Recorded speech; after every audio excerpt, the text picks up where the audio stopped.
Islam, me and Habib are on a group message, and we're talking about that. Who's next? Who's next? Nobody will fight him, Ariel. He's getting off. He's offering him. Nobody will fight. So then we're just like, then smash everybody. Just fight whoever they offer you, beat him up, and then eventually you'll get a fight. Or if he wins enough, Ariel, he'll just have to get a title fight. So right now, that's the approach. You offer me Moises, okay, I'll fight him. Islam's just going to smash them all. He'll beat them all because, dude, I know for a fact it was offered to Felder. It was offered to RDA. It was offered to a number of guys in that top 10, and these guys won't fight him. So I don't know what more he can do but just to compete, make money, and keep working his way towards the championship. It's very reminiscent.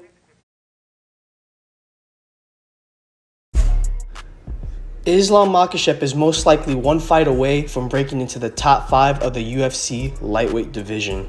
Since his loss to Adriano Martins back in 2015, Makhachev has piled up a 7-fight win streak, climbing up to the number 9th ranking in the lightweight division. But since then, it's been hard for the main training partner of Khabib to get a fight with anybody within the top 10 of that division. So in today's video, we're going to answer the question, why is the UFC scared of Islam Makhachev? Now I think I'm ready for everybody, because all my life I'm training with champion. That's why I think nobody give me problem from top 10. Trained by the late great Abdulmanap Nurmagomedov, Islam Makhachev has some of the best wrestling and sambo in the UFC currently. The way he's able to control the clinch, understand weight distribution, and also apply pressure to opponents makes it difficult for fighters to stop Makhachev going forward.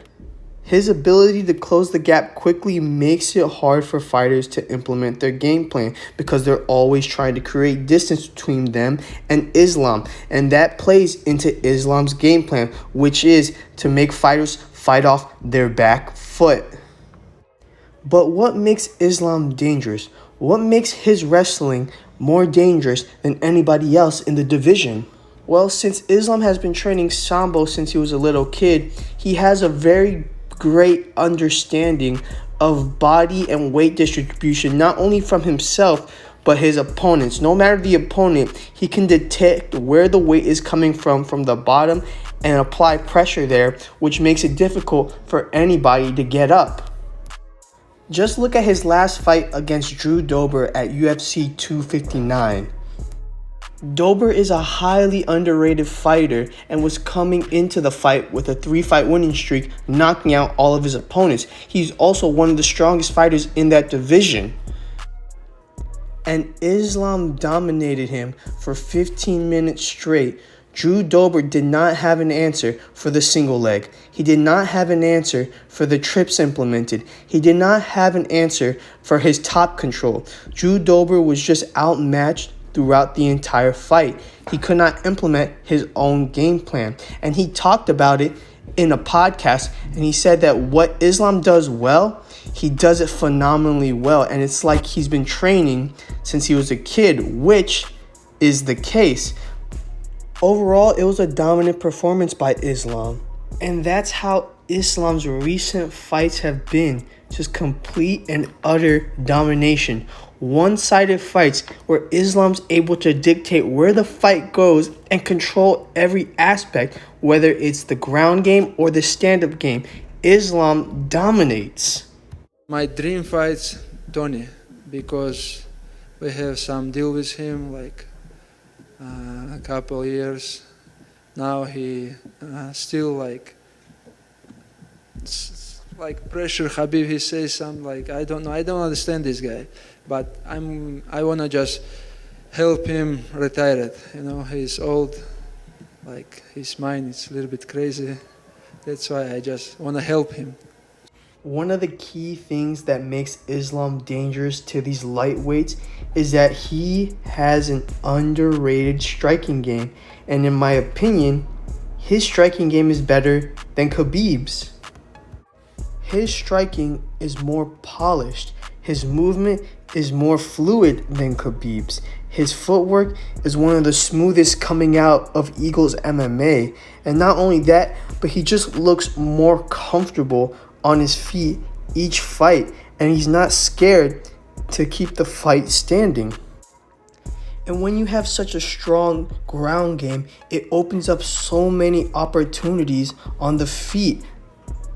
In my opinion, Islam Makhachev is already a top 5 fighter in the lightweight division, but because his resume does not include any big names or any high-ranked fighters, his ranking goes up very slowly. And because of his rankings, higher-ranked fighters consider a fight with Makhachev as a high-risk, no-rewards type of fight.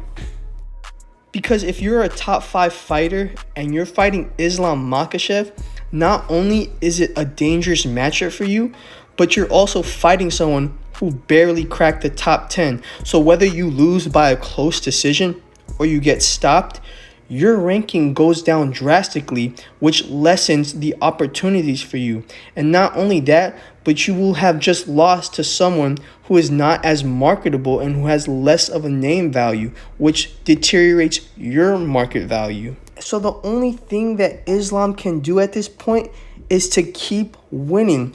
Keep on beating these guys that the UFC puts in front of you. And that way, they are forced to rank you higher than these other fighters. And what this will cause, it will cause these fighters to call out Islam Makhachev. And Islam will finally get those fights.